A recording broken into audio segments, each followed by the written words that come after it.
Bonjour à tous, j'espère que ça va bien. Vous êtes prêts pour ce beau long week-end qui, on peut dire estival, Max. Hein? Ça commence à être l'été ou à peu près. Là. Comment ça va, Max? J'ai beaucoup de raisons de bien aller, Gonzo. Énormément de raisons de bien aller. Ouais. La première, c'est que j'avais dans le dernier épisode de Gonzo, tu étais absent, j'avais demandé à nos auditeurs de relever un défi pour nous et pour toi, en fait. C'est un cadeau que les auditeurs du Combo te font aujourd'hui parce que c'est officiel. En date de maintenant, je regarde à l'instant, il y a 1030 abonnés à la page YouTube de Mise au jeu. J'ai demandé aux gens d'atteindre le 1000 pour cet épisode et ça a été fait. Les gens ont répondu présent. 1030 abonnés pour ton retour, Gonzo. Bravo. Je suis très heureux. Bravo et merci parce que c'est le fun de pouvoir aller dans les 4 chiffres de 1. C'est le fun de voir le nombre grandir comme ça. Alors, bravo, Max. Écoute, je ne sais pas ce que tu leur as dit la semaine dernière, mais ça a fonctionné. Je fais un speech. Ça, c'est numéro 1. Numéro 2, ben là, c'est... Toi, tu m'as fait une surprise aujourd'hui. Je ne savais pas que tu avais un cadeau pour moi.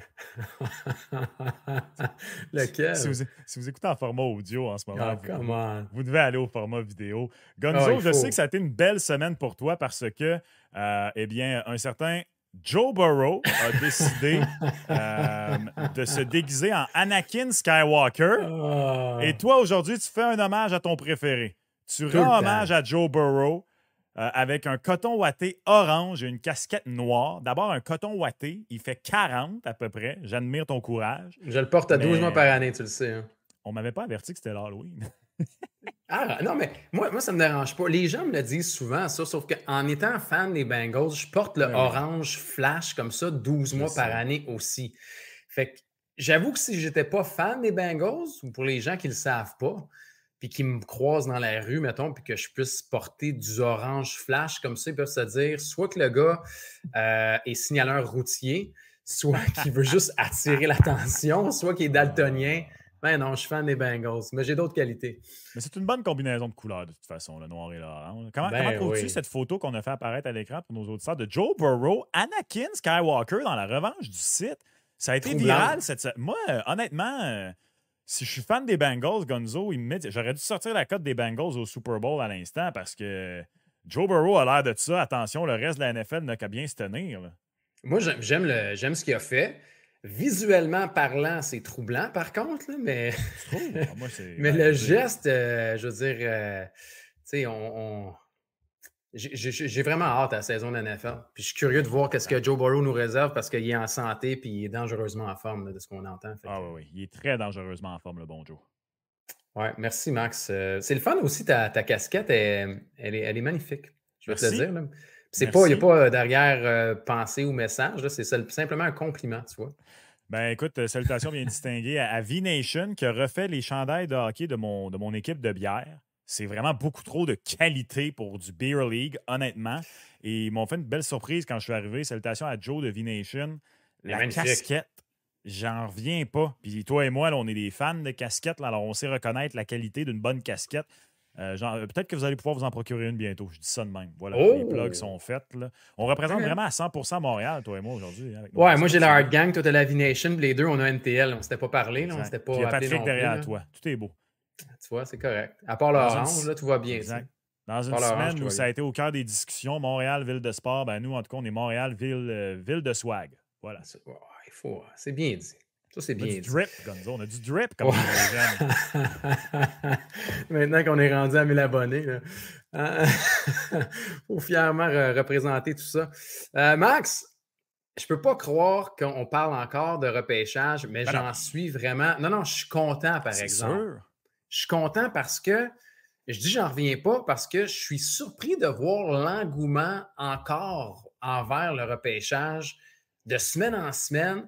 Les gens nous écrivent, les gens veulent savoir ce qui se passe avec le choix numéro 5, avec le choix numéro 26. C'est la saison des repêchages simulés. Là, il reste un mois. Dans un mois, c'est le repêchage là, de la Ligue nationale de hockey. Fait qu'il reste à peu près 4 shows, là, ou 4 semaines à pouvoir parler de tout ça. Mais cette semaine, il y a eu un événement, puis c'est drôle parce que, bon, à chaque semaine, il y a des repêchages simulés qui sont faits. Mais là, c'est la fameuse liste de Craig Button qui a fait beaucoup réagir cette semaine. On sait que Craig Button, c'est un gars qui est quand même reconnu, là, Max, pour bien aimer faire différent. Ouais. Donc, il aime le champ opposé, mettons. Ben oui. Puis c'est correct. Moi, je trouve ça correct aussi de voir dans un encamp où on en a déjà parlé que le top 10 peut aller à gauche et à droite puis être un peu différent, de voir une liste comme ça qui fait grandement réagir. Donc, avec ce fameux premier choix du Canadien de Montréal, je trouvais ça le fun qu'on revienne sur la liste de Craig Button. Oui, ben, ce qui est intéressant, c'est que, corrige-moi si je me trompe, non, lui, il y avait Demidov deuxième. Puis il y avait Ouais. Constant et Lenius très haut. Hein? Troisième. C'est haut, il me semble. C'est haut, mais tu vois, là, ça, c'est sa liste. Il faut dire que dans les repêchages simulés qu'il avait fait, de mémoire, je pense qu'il en avait fait 2 là, dans le dernier mois ou autre là, pour les réseaux TSN. Puis, il avait mis Konsta Helenius, je pense qu'il sortait 4e à Columbus devant Caden Lindstrom. Fait qu'il l'a très haut sur sa liste, tu vois. Puis là, sur sa liste, là, peu importe le repêchage simulé ou pas, là, lui, Helenius est 3e. C'est très haut, très haut. Ouais. Et lui, clairement, porte pas Lindstrom dans son cœur. Il l'a classé 10e sur sa liste, Caden Lindstrom. Lindstrom qui est encore à ce stade-ci le favori pour être repêché par le Canadien de Montréal, le premier joueur repêché par le Canadien de Montréal. 3,5 la cote sur mise au jeu plus, suivi de TJ Ginla, 3e, 4,5. Ivan Demidov, 3e à 5. Et là, après ça, ça périclite. Moi, je continue d'être vendu sur Caden Lindstrom. Ceci étant dit, c'est parce que je pense que Demidov ne sera pas disponible pour le Canadien de Montréal. Mais je trouve ça fascinant. Écoute, moi, puis je suis curieux de t'entendre là-dessus, lorsque la loterie a eu lieu, là, dans le groupe chat, ça s'est enflammé. Puis, il y a un de mes amis qui suit un peu moins les espoirs. Puis, il y en a un autre qui lui dit habite-toi à Ivan Demidov. Puis, là, moi, je réponds, je dis tu es conscient qu'on repêche 5e à Montréal, pas 2e. Et là, depuis, c'est un petit peu chaque fois qu'il y a une liste qui place Demidov un peu plus bas, il me le met dans la face, en disant que, hey, c'est pas garanti, Demidov avant le 5e rang, c'est pas garanti. Je vais tellement être surpris si Demidov est disponible. Là. J'aimerais ça. Mais je vais tellement être surpris s'il est là parce qu'il n'y a pas la fameuse peur russe qu'il y a avec Mishkov ou d'autres parce qu'il lui reste 1 an de contrat. Puis, on le garde dans le junior en Russie un peu pour le punir, justement. C'est pas mal certain qu'il va s'en venir. Moi, je peux pas croire que les 3 formations entre les Sharks et le Canadien passent par-dessus ce gars-là. Non, puis il y a une différence avec Mishkov, tu viens de le dire. Je veux dire, l'année passée, rappelez-vous, Mishkov, il y a certaines équipes qui ont voulu le rencontrer, il a dit non. Il y avait le facteur, rappelez-vous, avec le dossier avec son père. Demidov, c'est pas ça du tout. Là. Demidov, c'est un gars où on parle beaucoup d'une super éthique de travail. On le compare beaucoup à Kucherov. C'est un gars qui aime être sur la glace. On dit que c'est un bon coéquipier également. Fait qu'au niveau, tout le volet qui est peut-être pas hockey, là, il n'y a rien à voir là, avec le cas Mishkov. On le voit arriver en Amérique du Nord aussi plus rapidement, quoique maintenant Mishkov devrait être là l'année prochaine, fait que ça, on verra aussi. Mais moi, j'aime bien voir des repêchages simulés quand on voit que Demidov glisse parce qu'il y a une réelle possibilité. Puis je suis d'accord avec toi, moi, je ne le crois pas. Je pense que Demidov va sortir avant. Mais à chaque entrevue, comme là cette semaine, c'est qui? C'est Luke Richardson qui est allé en entrevue parler de gros défenseurs, à quel point Chicago avait besoin de gros défenseurs. Fait que là, on essaie de tout le temps interpréter puis de lire entre les lignes. OK, il y a besoin d'un gros défenseur. Fait que c'est sûr qu'ils vont y aller pour Levchunov ou Silayev parce que c'est 2 défenseurs. Si jamais Chicago prend un défenseur, est-ce que les Ducks prennent l'autre? Si Silayev sort à Chicago, Levchunov s'en va à Anaheim, et ensuite, qu'est-ce que les Jackets vont faire? Les Jackets, c'est peut-être l'équipe que je vois la moins probable de prendre Demidov parmi les 4 premières. Je ne sais pas ce que tu en penses. Les 4 premières, je veux dire les 3 autres parce que le premier, c'est Celebrini. Mais mettons entre Chicago, Anaheim et Columbus, si Demidov est là 4, je pense qu'il y a de grandes chances qu'il se retrouve 5e avec le Canadien. Ah ouais, hein? Oui, je pense. Pourtant, il y a une grande concentration de joueurs russes là-bas, mais je pense qu'on a besoin d'autres choses avec les Blue Jackets. C'est intéressant. C'est intéressant. Tu as parlé de Luke Richardson. Les Blackhawks vont dicter ce qui va se passer. Mais tu sais, on parle tellement souvent du fait que les dirigeants de la Ligue nationale de hockey sont traditionnels, sont tous dans le même moule et tout. Ça fait tellement longtemps qu'on entend parler des défenseurs. Moi, je vais être extrêmement surpris s'il y a beaucoup d'attaquants qui sortent entre 1 et 4 après Celebrini. La pire chose qui pourrait arriver aux Canadiens, c'est ça. C'est si tu as 2 autres attaquants qui sortent. Exemple, mettons que tu as Lindstrom et Demidov qui sortent. Là, ça serait la pire chose qui pourrait arriver aux Canadiens, mais je ne le vois pas arriver. Je pense honnêtement qu'il y a Demidov qui sort entre Lindstrom, Celebrini et le Canadien d'Atit, puis que le Canadien peut ramasser qui est son homme, peu importe dans les choix.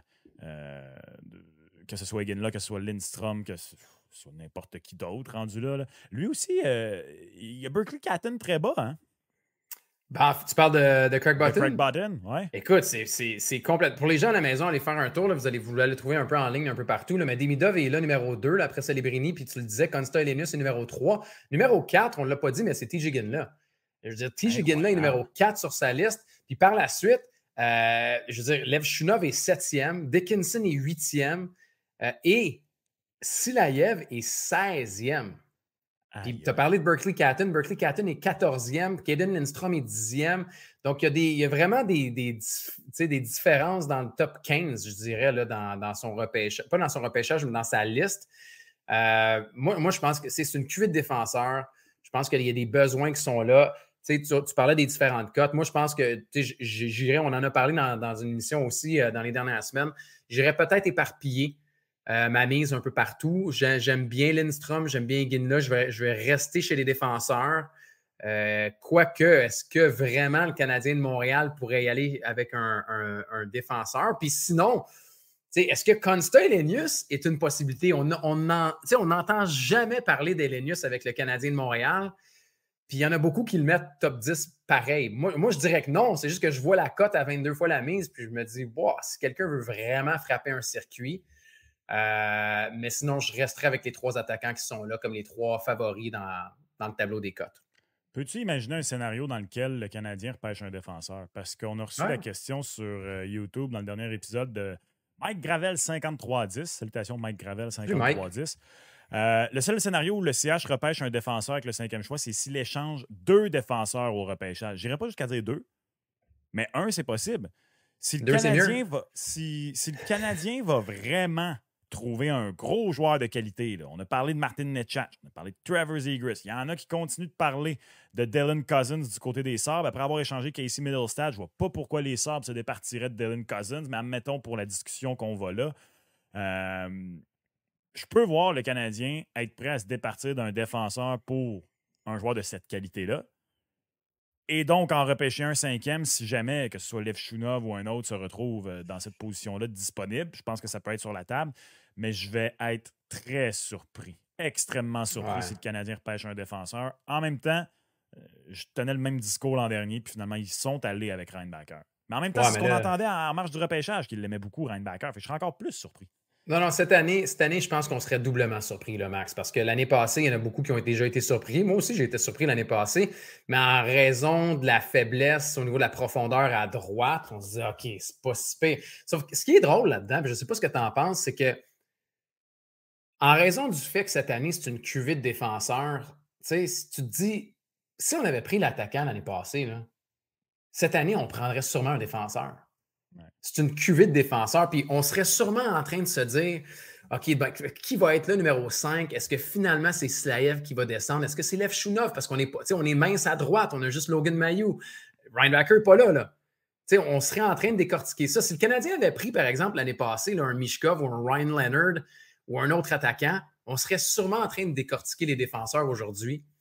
Mais là, on en parle un petit peu moins. Puis moi, je trouve que c'est très peu probable que ça arrive cette année.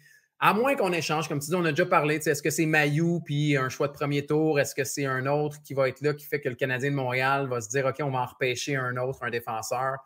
Mais en raison du choix 5, si le Canadien avait été 6, tu vois, il y aurait peut-être eu plus de chances de tomber avec un défenseur. Mais là, tu dis Demidov, Lindstrom, peut-être un Iginla. Je crois qu'on va y aller avec un attaquant. On est d'accord. Tu crois-tu à la possibilité qu'il recule? Parce que moi, il y a un de mes amis qui n'arrête pas de parler de ça également, là, puis on s'est fait poser la question par Vincel 128. Tout le monde a des chiffres dans leur nom sur YouTube. Pourquoi 128? Pourquoi? Vincel, dis-nous pourquoi 128, s'il te plaît. À moins que ce soit 12-8. Il est peut-être né le 12 août. Ah! Le 12 août. Peut-être. Peut-être ça. Ou peut-être aussi que c'est un chiffre qui lui a été attitré, hein, on ne sait jamais. Pour le draft, si le CH transige, parce que la semaine passée, quelqu'un me posait la question, c'est quoi les probabilités que le CH revienne une deuxième fois dans le top 10? C'est à quoi, je ne sais pas si tu veux répondre à ça. Là, moi, j'ai dit que je l'imaginais mal. Ah, c'est D'un, ça arrive très rarement. Puis si tu voulais revenir dans le top 10, ça impliquerait d'échanger quoi, le 26 et quelque chose d'autre pour tomber top 10. Ça ferait un bond de plus de quoi, de 16, 17 et plus rang. Très improbable, ça aussi. Là. Puis on voit le prix dans les années passées, puis on va peut-être en reparler avec le choix 26 aussi. Là, quand tu veux avancer d'une coupe de rang, habituellement, ça te coûte un choix de 2 en partant. Si tu veux faire un bond de 15 rangs, j'espère que tu es bien grillé pour faire ça. C'est sûr que ça fait rêver les partisans. Parce que tu te dis, mettons qu'un Cole Iserman glisse ou qu'un un Seneke va glisser puis qu'il est rendu, mettons, 12-13, c'est comme wow, on fait quelque chose. Puis je parle même pas top 10. Là. Mais sinon, j'y crois pas. Je pense que le Canadien de Montréal va repêcher 5e. Ça n'avancera pas, ne va pas reculer non plus. C'est plus au choix 26 qu'on verra. Mais c'est drôle que tu reçoives ça sur le fait est-ce que le Canadien va reculer pour le choix 5. D'un, est-ce que tu y crois? Est-ce que tu penses, toi, que le Canadien peut reculer? Le seul scénario dans lequel, parce que c'est ça le scénario que Vincent nous envoie, là, tu recules puis tu vas chercher le 9 et le 28 des Flames. Le seul scénario dans lequel je vois ça, c'est si la surprise dont on parlait, dans laquelle les deux, on ne croit pas que, mettons, Celebrini sort 1, Demidov sort 2, bang, surprise, Caden Lindstrom ou un autre attaquant sort 3. Et là, mettons, les Jackets, eux sont comme, nous, on se ramasse Levchunov, allô, on est content. Puis là, toi, tu peux faire peur parce que, bien sûr, en raison du nom, là, beaucoup, là, à Calgary, ils ne cessent de parler de Tidjegin. Fait que tu fais peur aux Flames, ça veut dire, hey, nous autres, on s'enligne pour repêcher Tige. Fait qu'on. Puis mettons que tu bluffes, là. Tu vas chercher le 9e puis le 28. Je peux peut-être imaginer ça si le Canadien a perdu son homme dans les choix avant. Hey, Max, mais c'est très faible. Très faible. Pour vrai, je te le dire, pour reculer de 4 rangs, prendre le 28e choix, non merci. C'est pas assez, hein? C'est pas assez. Même cette année? Quand vous regardez là, des choix 28, puis j'adore le repêchage, là, mais des choix 28, il faudrait qu'on ressorte les pourcentages, puis je ne les ai pas pour le moment. Mais ce pas des joueurs aux grandes carrières, là, habituellement, des choix de fin de premier tour. Il y en a, là. Je veux dire, on en voit là, des Pasternak sortir de temps en temps, puis oui, il y a des choix de deuxième, puis les gens vont m'amener avec des perles. C'est juste que des choix de fin de première ronde, ça n'a pas une valeur de pouvoir reculer, d'avancer de 4 rangs dans le top 10. Dans un encamp comme cette année, moi, je trouve qu'un 4 rangs dans le top 10, si c'est pour donner juste le 28, à la limite, je le prends, Guilina numéro 5. Ou je vais avec un autre joueur, si c'est un défenseur qui a glissé ou un autre attaquant que j'ai haut sur ma liste, ça ne vaut pas la peine de prendre un risque de reculer de 4 rangs puis de te retrouver, mettons, 9e, puis que la majorité des joueurs que tu avais, mettons, toi, entre 5 et 8, soient partis parce que les équipes devant toi ont pas mal la même liste que toi. Là. Non, je suis d'accord. Je suis tout à fait d'accord. Mais moi, je les vois repêcher 5e. Je les vois repêcher 5e, je les vois pas reculer. Je pense, puis ça va être un attaquant. Tu n'as pas le choix d'y aller avec un attaquant. C'est plate en raison de la QV, là, de la cohorte, mais le Canadien a besoin d'attaquants, Max. Un petit peu de punch. Parlant de punch. Tu as vu la belle photo de Trevor Zegras sur le compte de Cole Caulfield? Les deux coupes de vin à la main sur le bord de la mer. Ça te fait rêver, ça? Ouais. On a beaucoup entendu parler de Martin Necas aussi cette semaine. Là, puis c'est qui c'est hier? C'est Elliot Friedman qui reparlait aussi de Necas, puis il parlait des Canucks de Vancouver. Fait que le Canadien ne sera pas tout seul non plus. Là. David Pagnotta en a parlé aussi. Il y en a beaucoup. Là, puis je sais pas, il faudrait peut-être appeler son père. Hey, le Canadien a eu assez de misère avec les pères. Le père de Galchenyuk, le père de KK, s'il vous plaît. Ouais, ça va être le père de Necas. Non, ça va être correct. Puis attends, parce que les gens qui se posent la question là, pour qu'on parle du père, c'est parce que le paternel a dit que son fils devait jouer sur la première ligne et la première vague en avantage numérique. D'ailleurs, bravo à Don Waddell et bravo à Rod Brindamour. Brindamour, wow! Pour vrai, en point de presse, en bilan, là, qui dit écoutez, tous les pères de tous les joueurs dans mon vestiaire pensent que leur kid est supposé jouer sa première vague en avantage numérique. Fait qu'il dit à part les 5 qui jouent, le reste, c'est tous des pères qui sont mécontents. Je voudrais tellement jouer Rod Brindamour. C'est comme on souffrirait parce que c'est un gars qui est trop en forme, mais ça a l'air d'un gars qui est tellement comme. C'est comme moi, il est mon style. Ouais. Fait qu'on va voir pour Necas, mais ça va coûter cher, je pense. Ça risque de coûter cher. Ça va coûter très cher. Max, le choix numéro 26 maintenant. Le choix numéro 26, on en a parlé. finalement, on a su cette semaine avec l'élimination, puis le troisième tour, que les Jets, ça va être 26e. C'est donc le choix qui est obtenu dans la transaction de Sean Monahan. Est-ce que le Canadien va repêcher, à ton avis, ou est-ce qu'il va transiger le choix 26? Transige ça au PC. Let's go. Mais tu fais quoi avec? Tu transiges pour de l'aide tout de suite? Tu transiges parce que cette semaine, il y a beaucoup de gens qui disaient est-ce qu'on transige et on avance? Est-ce que tu prends, mettons, un défenseur et le 26e, puis tu t'en vas chercher, mettons, le 15e ou le 16e s'il y a un joueur qui a glissé ou tu veux de l'aide immédiate? Ben, ça dépend qui glisse. Si Berkeley Catton glisse, oui. Si Conley glisse, non. Seneki, on entend beaucoup aussi que le Canadien l'aime bien. Là. Beaucoup d'équipes l'aiment bien aussi. Ouais. Mais sinon, non, pour de l'aide à court terme. De l'aide à court terme pour contribuer à continuer à monter la prochaine année. Moi, je pense que tu n'as pas besoin d'un joueur top 6 encore. Tu en as besoin d'au moins 2. Je pense pas que Alex Newhook, c'est un vrai top 6. De toute façon, on le voit en ce moment. Là, les meilleures équipes sont les équipes qui ont de la profondeur. Là. Va te chercher un joueur qui peut t'aider l'année prochaine si tu es capable. C'est sûr que ce serait ça le plan. Tu sais, j'ai regardé un peu, j'ai fouillé, là, tu sais, puis des transactions, mettons, pour bouger d'une coupe de rang. Tu sais, rappelez-vous, là, il y a une coupe d'années, ça fait déjà un bon bout. Là, le Canadien de Montréal avait bougé d'une coupe de rang pour aller chercher Jared Tenordi au repêchage. Sinon, dans les derniers encans, là, mettons en 2021, passer de 22 à 14, OK, ça avait coûté un deuxième choix puis un cinquième. De 22 à 14, c'était Détroit et Dallas. D'ailleurs, Dallas a repêché Wyatt Johnston en reculant, bravo.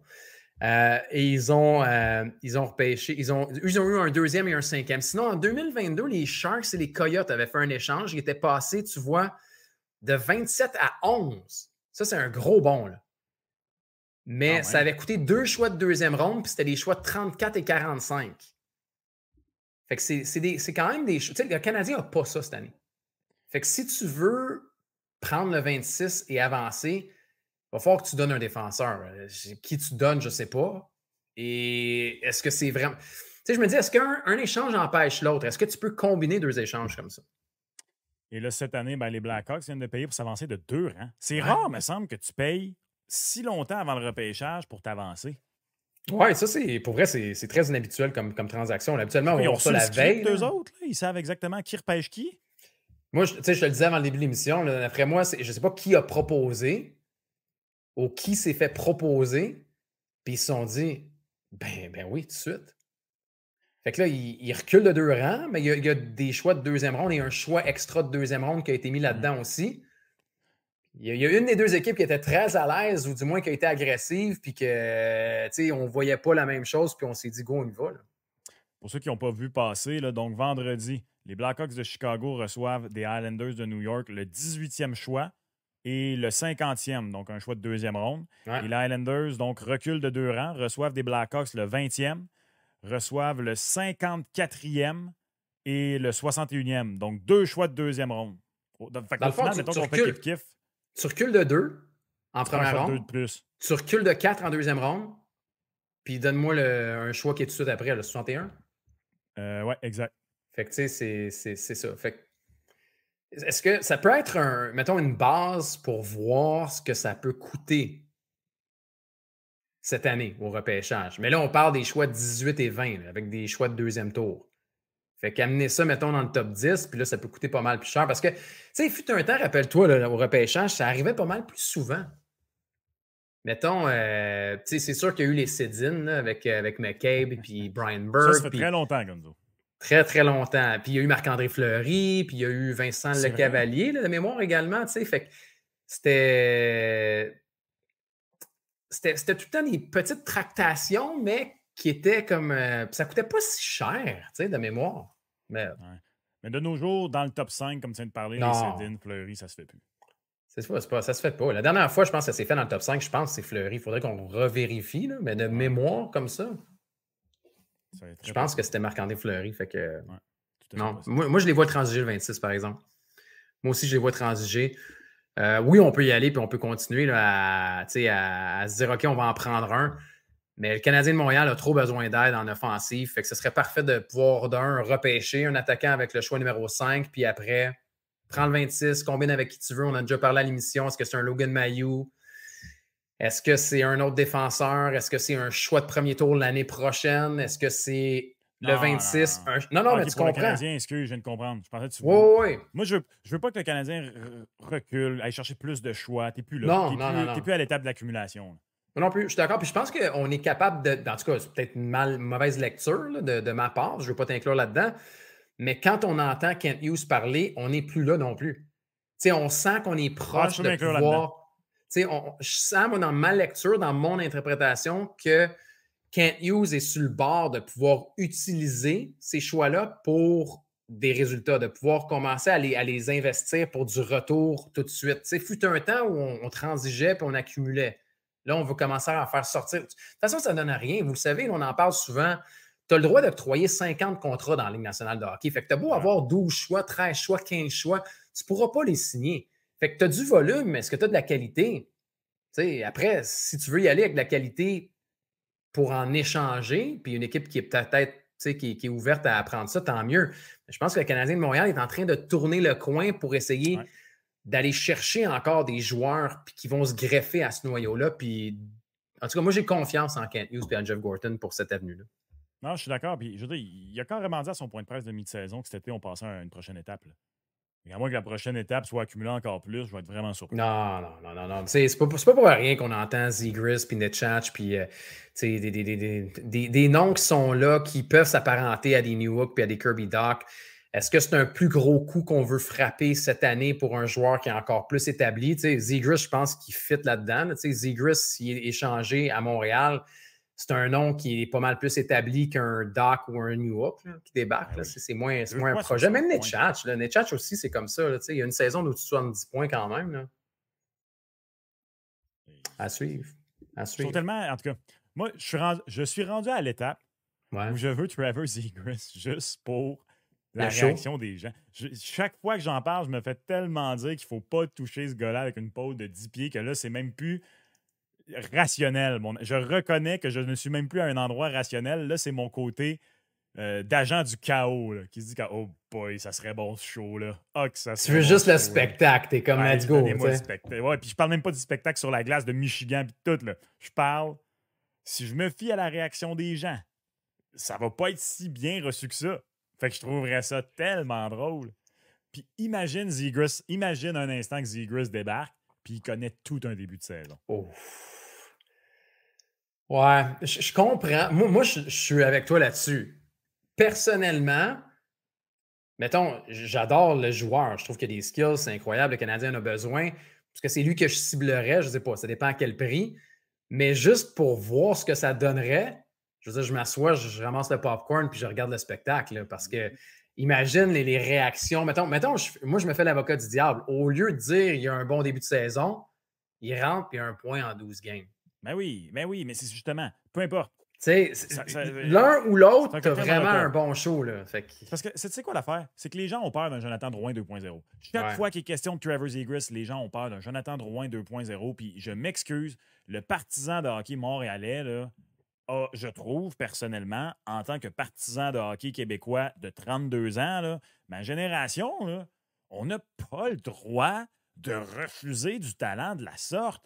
Je veux dire, probablement 3 des 5 gars les plus talentueux que j'ai vus de ma vie endosser l'uniforme du Canadien sont là présentement. Avant ça, c'était Kovalev. That's it. OK, mais respect à Max Pacioretty. Il a marqué au-dessus de 30 buts pendant longtemps. Respect. Un talent de sniper. Mais sinon, du vrai talent offensif, le Canadien n'a pas ça au 21e siècle. Puis là, parce que tu es un petit peu frileux, parce que tu as eu le cœur brisé avec Joe Drouin, tu refuserais ça? Come on. Max, les gens sont marqués au fer chaud. Là. C'est normal. Là. C'est du partisan qui n'a pas connu la gloire bien souvent et bien longtemps. Sais-tu qu'est-ce qu'un bon physio te dit dans la vie, Gonzo? Un bon physio, là, moi je le vois présentement là, avec ma cheville là, qui est encore enflée, là, mais là, faut que je la travaille, ma cheville. Faut que tu marches dessus, faut que tu fasses du sport. C'est comme le surfeur qui va à l'eau et qui se fait manger par un requin, là, ben, juste une petite croquette. S'il ne retourne pas à l'eau, il ne retournera jamais. Faut y retourner. Fait que let's go. On retourne chercher des joueurs de talent. Moi, je suis d'accord pour le talent. Ce qui est drôle là-dedans, puis on essaiera de le faire, je ne sais pas si on va être capable, là, mais tu prends quelqu'un qui veut Zegras, puis tu prends quelqu'un qui ne veut pas Zegras. Tu les assois à table, tu leur donnes des breuvages pétillants, puis tu regardes ça avec du popcorn ou des chips comme tu veux. Oui. C'est magnifique parce que non, mais d'un côté, tu en as un qui te dit voyons donc, puis de l'autre côté, tu te dis ben oui, mais là, tu as Jack Eichel, qu'est-ce qui est arrivé avec Vegas, hein, Jack Eichel? Puis moi, je trouve ça magnifique. Je veux dire, juste pour ça, juste pour le spectacle, j'aurais envie que ça se fasse. Mais ça non plus, je pense pas que ça va se faire, par exemple. Je pense qu'il y a plus de chances que Netchatch s'en vienne que Zegras. Sais-tu quoi? Je te regarde là, avec ton uniforme aujourd'hui, puis on parlait des Bengals. Ça fait très canard d'Anaheim aussi. Bon, plus Flyers, là. Mais le reverse retro 2.0 des canards, là, ça ressemblait à ça aussi. Là. Ouais, moi, je suis pour un attaquant avec des belles aptitudes naturelles offensives l'an prochain sur le top 6. Ouais. Surtout que maintenant, en plus, c'est un blogueur qui est rendu GM par intérim à Caroline. Quoi, fait qu'on peut plus l'exploiter? Je niaise. Vous savez, dans la vie, là, croyez en vos rêves. Parce que maintenant, un blogueur... Je dis ça, puis je ne veux pas le diminuer du tout, là, OK? Je vous dis juste que tout est possible dans la vie.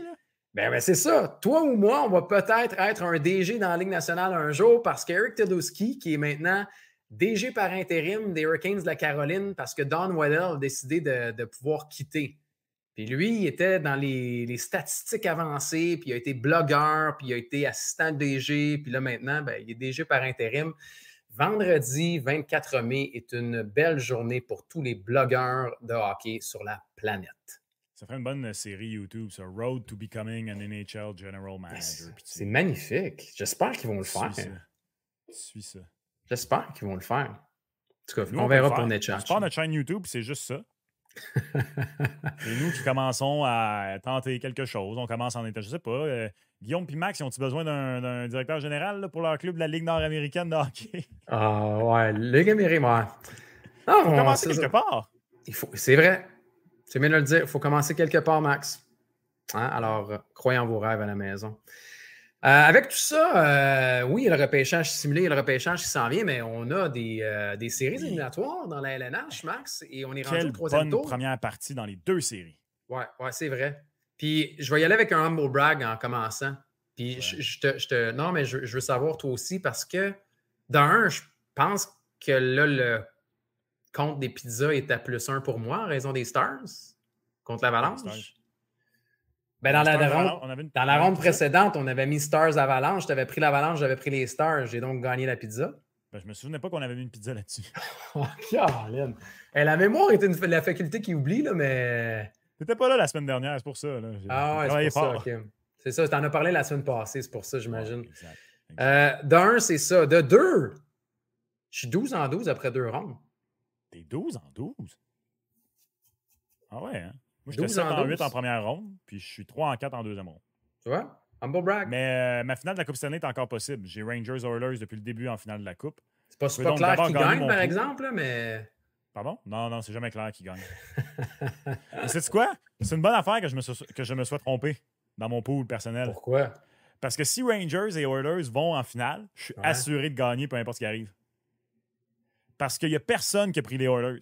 Puis il y a plusieurs personnes qui ont pris les Rangers. Mais non seulement personne n'a pris les Oilers, le seul autre qui a pris les Oilers pour juste se rendre en finale, il y a les Panthers. Fait que si c'est les Rangers qui y vont, si les Oilers gagnent, c'est moi qui gagne. Si les Rangers gagnent, c'est moi qui gagne. Fait que je pourrais gagner mon pool de série complet là, en finale de conférence. Fait que go Rangers, go Oilers, oh yab tes Moses de Stars de Dallas. Petit Stewart a fait la barbe à Jake Laloute dans le match numéro 1. Et sais-tu quoi? J'avais les Oilers en 6, Gonzo. Je ne sais pas qui t'avait pris, là, mais j'y croyais pas tant à mes Oilers en 6. Là, j'y crois à Oilers en 6, sincèrement. Moi, là, en regardant le tableau, je vais te dire une chose. Parce qu'il y a beaucoup de choses à pouvoir répondre à ce que tu as dit. Là. D'un, oui, les Oilers mènent 1-0, mais la cote des Stars pour gagner la série à 2,60, je la prends et je pars en courant avec. En ce moment, elle est juteuse, hein? Juteuse. Juste une petite note pour vous à la maison. Les Stars de Dallas ont perdu le premier match contre les Golden Knights. Ils ont avancé. Les Stars de Dallas ont perdu le premier match contre l'Avalanche du Colorado. Ils ont avancé. De voir une cote de 2,60 en raison d'une petite victoire des Oilers, je prends cette belle cote juteuse à 2,60 tout de suite. D'un point de vue purement analytique, Gonzo, je me dois d'être d'accord avec toi. Ceci étant très belle. Ceci étant dit, c'est pas une bonne idée parce que les Oilers vont gagner. Voilà. Moi, j'ai les Stars en 6. C'est ma prédiction. Je l'avais avant le début de la série. J'ai les Stars en 6. C'est sûr que là, l'absence de Roope Hintz, là, on entend qu'il pourrait être là pour le match numéro 2 et c'est une superbe nouvelle parce qu'on va avoir besoin d'un gars comme Roope Hintz si on veut passer les Oilers d'Edmonton. Puis j'ai confiance en Jake Oettinger. J'ai confiance en la défensive aussi des Stars de Dallas.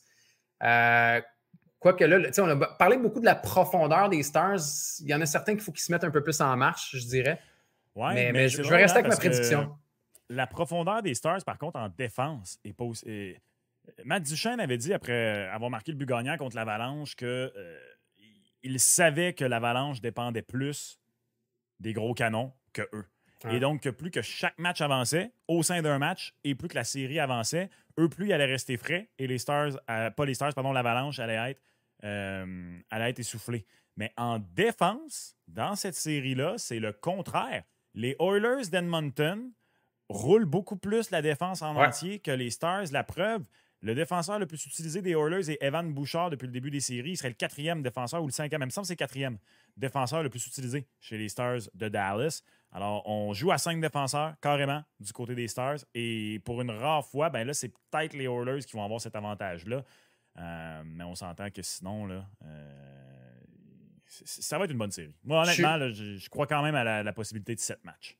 Ouais, puis je veux dire, ça va être un beau cadeau pour nous si jamais ça serait en 7. Je les ai pris en 6.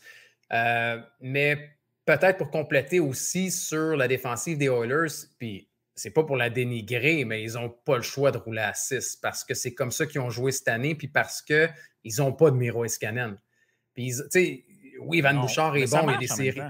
Mais c'est ça, mais tu sais, je veux dire, change pas ta recette si ça fonctionne, puis ça fonctionne très bien. Je veux dire, on a vu même, moi, dans le match numéro 1, de voir le désavantage numérique des Oilers d'Edmonton être parfait de la sorte, 5-5. Puis Vincent Desharnais nous en a parlé souvent cette année à quel point le désavantage numérique a été une grande amélioration chez les Oilers d'Edmonton. C'est le meilleur des séries. Oui. Un match ne fait pas une série, surtout pas pour les Stars. Je pense que c'est quoi? Les Stars ont perdu, dans les 7 dernières séries, ils ont perdu le match numéro 1, les Stars. Fait que c'est quand même une coutume. Puis c'est drôle parce que les Oilers avaient cette coutume-là aussi.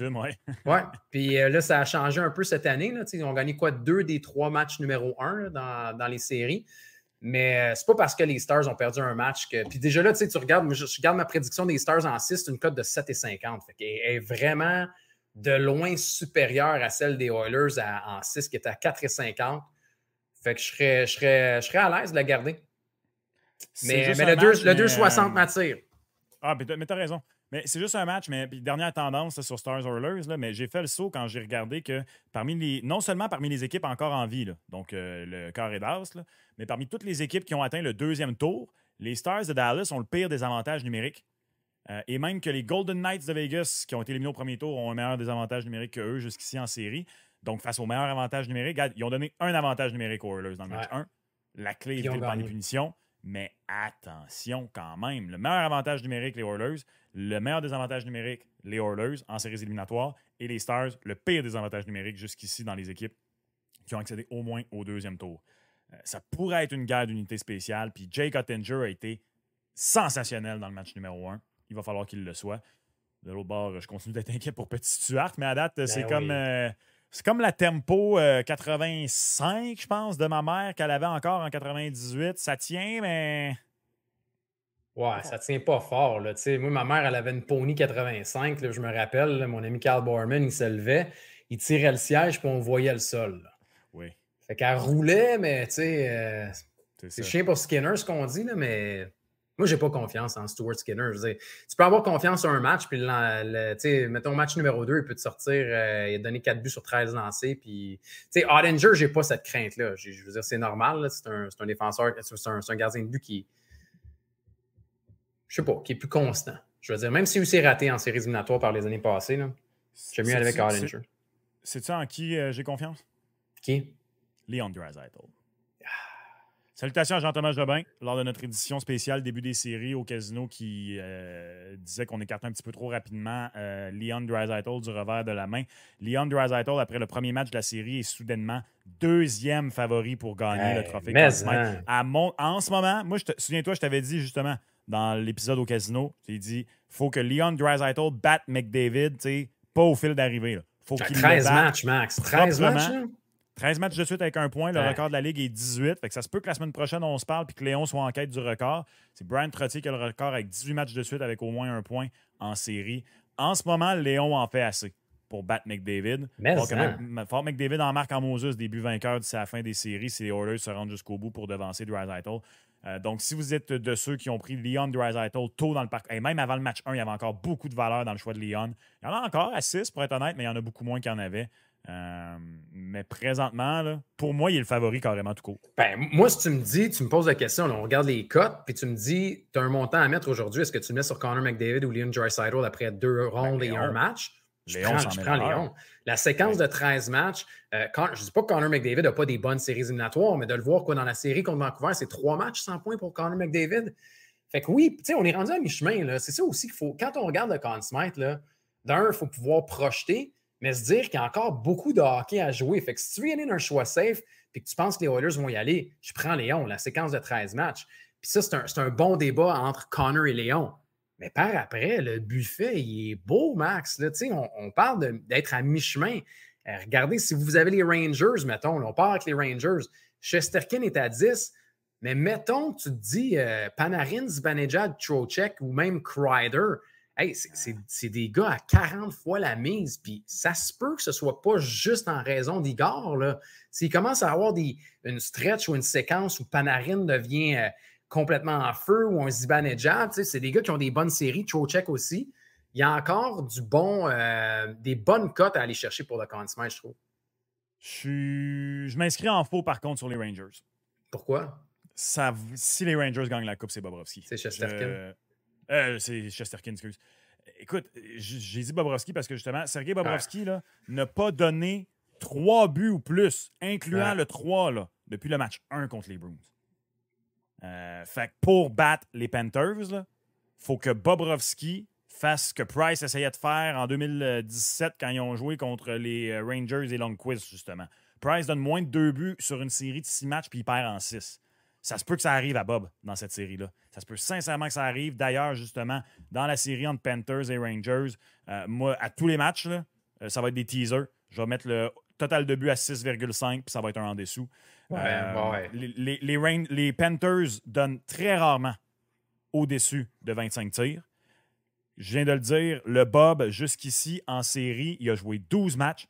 Dans 9 matchs, il a donné moins, je le répète, moins de 3 buts. Fait que 2, 1 ou 0. Il a donné 3 une fois. Fait que seulement 2 fois sur 12, il a donné au-dessus de 3. Fait que, écoutez, prenez un petit combo à 2, là, impliquant quelque chose d'autre dans le monde du sport cette soirée-là. Les soirées de match Rangers contre Panthers, pour moi, ça va être du en dessous de 6,5. Vous pouvez aller faire ça sur Mise au jeu plus. Vous choisissez un nombre de buts alternatifs parce qu'en ce moment, bien sûr, il va être à 5,5 entre ces deux gardiens-là. En plus de tout ça, écoute, 929 le taux d'efficacité de Bobrovsky à ses 8 derniers départs au moment de l'enregistrement. 923 le taux d'efficacité de Igor depuis le début des séries. Écoutez, je suis désolé, donnez-moi des en dessous dans cette série-là. On l'a vu au match 1. Tu l'as vu au match 1, puis c'était ça. OK, oui, Shesterkin aurait peut-être pas dû donner le premier, puis je comprends. Là, mais à part. Ça a arrêté 0-0. C'est ça, mais à part ça, je veux dire, ça a été phénoménal. C'était un duel de gardien de but. Puis je comprends ce que tu dis sur les buts. Donc, oui, il va se marquer moins de buts, donc moins de chances pour Trocheck, pour Panarin ou pour un autre attaquant des Rangers. Et moi aussi, je m'attends à une série où il va y avoir un bas total de buts. Mais mettons, même Shesterkin ou un Bob, le Bob était à côté de Shesterkin aussi pour le Conn Smythe. Tu as une bonne cote pareille là, pour un des deux gardiens de but. Je veux dire, regarde, le Bob, c'est ça, il est à 8. Tu vois, 8 et 10. C'est 2 super bonnes cotes. Puis le Bob, pour, mettons, compléter sur la collection et, de statistiques que tu as données, il est presque imbattable sur la route, Max. Et en séries éliminatoires, c'est tough, puis pas à peu près. D'aller gagner le match numéro 1 de la manière qu'il l'a gagné au MSG, c'est phénoménal ce qui se passe avec ces gardiens de but. Fait qu'on va avoir une belle série de gardiens de but. Mais tu sais, pour revenir, je disais, je prenais la cote des Stars, puis je partais en courant avec, là. Moi, j'ai les Rangers en 7 dans cette série. J'ai pris les Rangers en 7. Dans le fond, les gens vont dire que ça peut aller d'un côté ou de l'autre. Mais les Rangers tout court, encore une fois, c'est une cote qui est encore plus grande que celle des Stars de Dallas. Fait que j'irais avec un petit montant sur les Rangers pour gagner la série. C'est une cote de 3,25, puis ça aussi, c'est très alléchant. Ouais, mais on manque de respect pour les Rangers de New York depuis 2 rondes chez les preneurs au livre. Ah ouais. Les Rangers étaient négligés contre les Hurricanes. Ben, on en avait parlé. Tu te rappelles, c'était quoi? C'était 2,50? Ouais. C'était beaucoup, là. Puis les Rangers, ils sont négligés. Hey, étaient les champions de la saison régulière. 2 fois négligés en 2 tours. Non, j'ai plus peur pour les Rangers que j'ai peur pour... ben moi, vu que j'ai pris les Oilers pour gagner, j'ai plus peur présentement pour les Rangers que les Oilers. C'est normal, ils tirent de l'arrière. Mais même, j'ai plus peur pour les Rangers que pour les Stars, pour être honnête. J'ai vraiment aimé la partie des Panthers en premier match. Je comprends. Ouais. D'accord. Ben, c'est une belle série, ça aussi. Je veux dire, ça a été physique. Puis, tu sais, oui, il n'y a pas eu beaucoup de volume là, pour ce qui est des Rangers, mais on a quand même eu des méchantes chances de marquer. Là. Ça a été des belles chances de marquer. Le Bob a été fumant. Moi, je trouve qu'on est vraiment... Tu sais, autant qu'on se disait qu'en première ronde, on n'avait pas connu... Tu sais, on ne voulait pas des séries qui se finissent en 5. Au troisième tour, après un seul match, là, les 2 matchs numéro 1 ont été vraiment le fun. Moi, les 2 matchs numéro 1 me laissent croire qu'on a des 2 séries potentiellement en 7. Ça serait le fun pour eux. D'ailleurs, toi, tu as les Stars pour gagner la Coupe depuis le début? Oui, initialement, j'avais pris les Stars, alors je reste pour les Stars. Toi, est-ce que tu as fait un choix ou tu te trompes comme dans ton pool avec tes chums puis tu sais plus si c'est les Oilers ou les Rangers? Non. C'est les Oilers. C'est les Oilers. Je disais juste ça parce qu'en ce moment, c'est peut-être un moment si tu crois aux Stars et que tu ne les as pas pris parce qu'ils sont 3e puisqu'ils tirent de l'arrière à 4. Ouais, mais initialement, au début des séries, je pense que je les ai eus à 9 ou à 10 fois la mise. Les Stars. Puis tu vois, tu parles de manque de respect aux Rangers. Est-ce que c'est la malédiction du trophée du président qui fait en sorte que, je comprends, ils sont en retard 0-1, mais je trouve qu'il y a un gros écart quand même entre les Rangers et les Panthers après un seul match? Honnêtement, je ne le sais pas. Je ne sais pas il vient d'où parce que... Je vais te donner un exemple, OK? Les Rangers sont dans la situation du Canadien de 2014. Viennent de perdre Igor. Je comprends.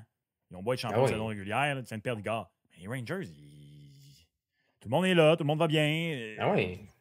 OK, t'as perdu un match à la maison. Oui, non, mais tu sais, avant le début de la série, ils ont balayé les Caps en 4. Ils ont commencé ça 3-0 contre les Ouragans. Non, manque de respect. Manque de respect aux Rangers.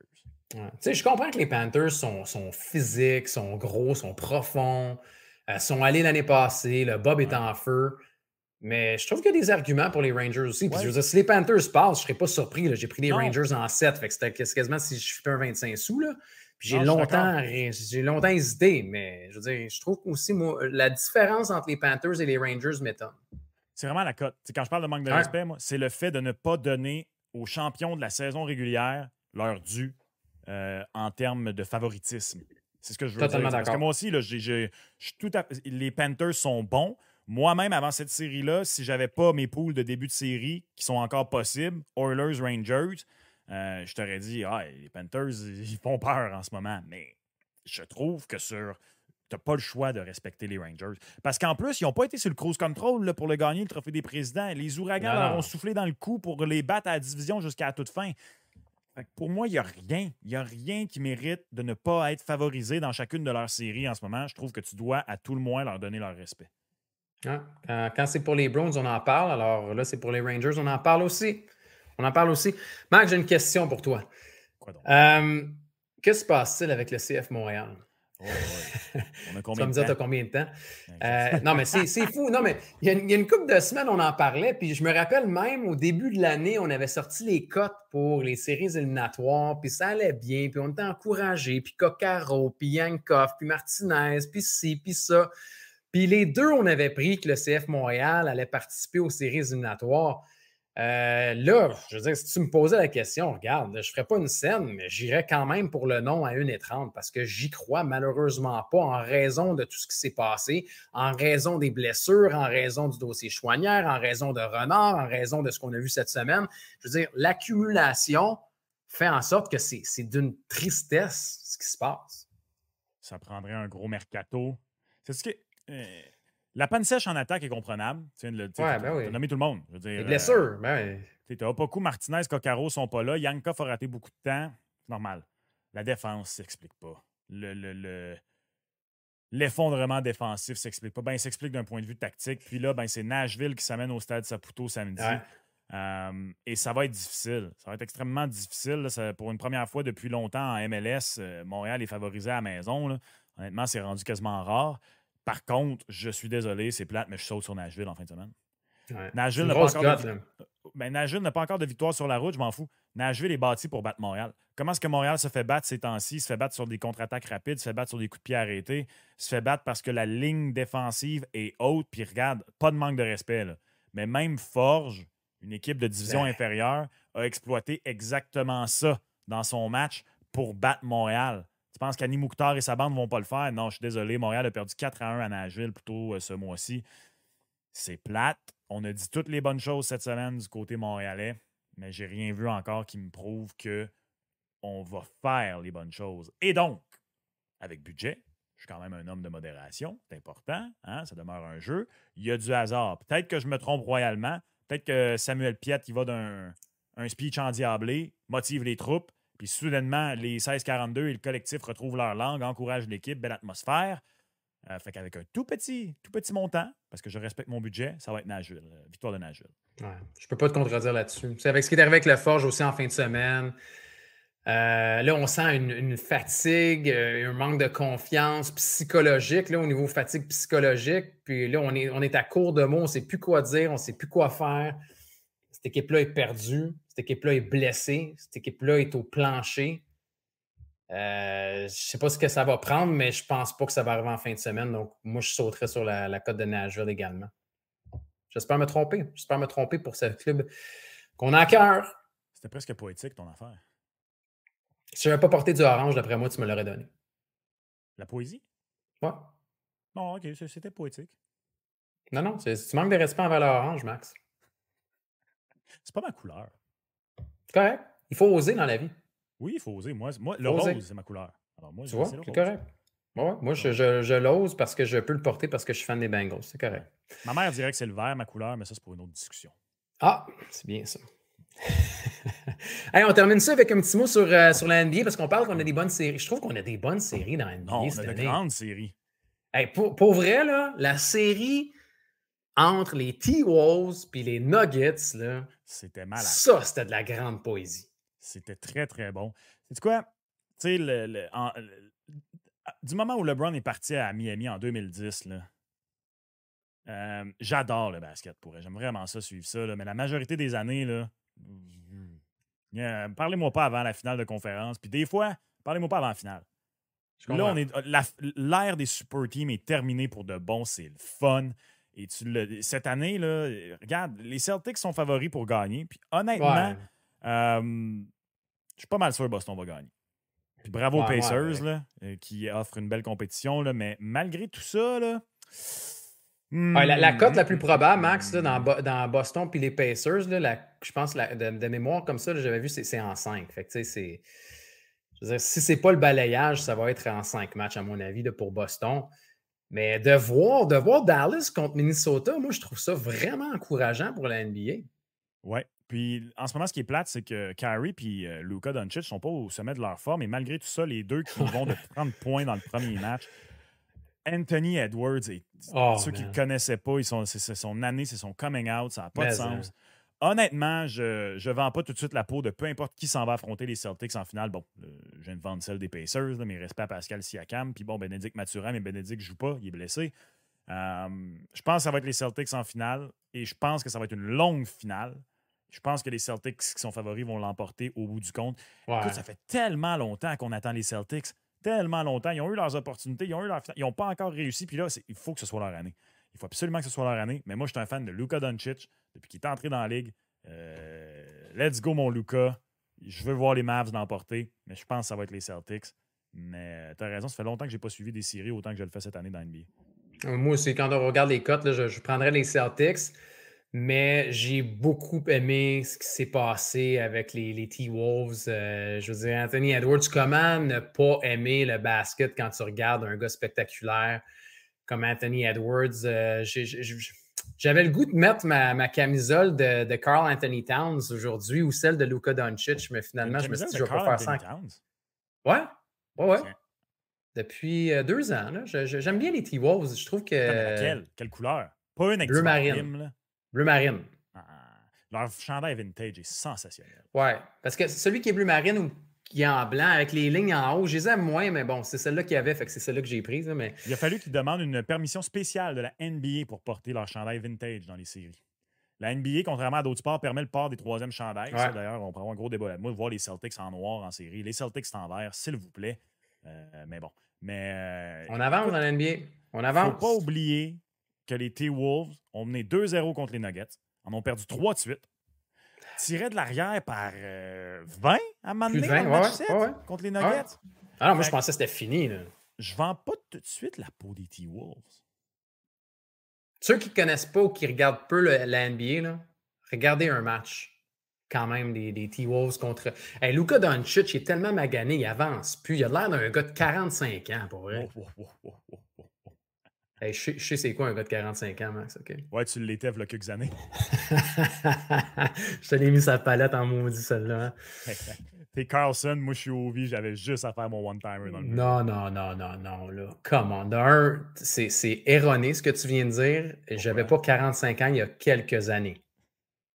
Quelques années implique le pluriel ici. Ce n'est pas une question de pluriel. Parce que tu vas avoir 47, c'est ça? Je sais pas. J'ai aucune idée.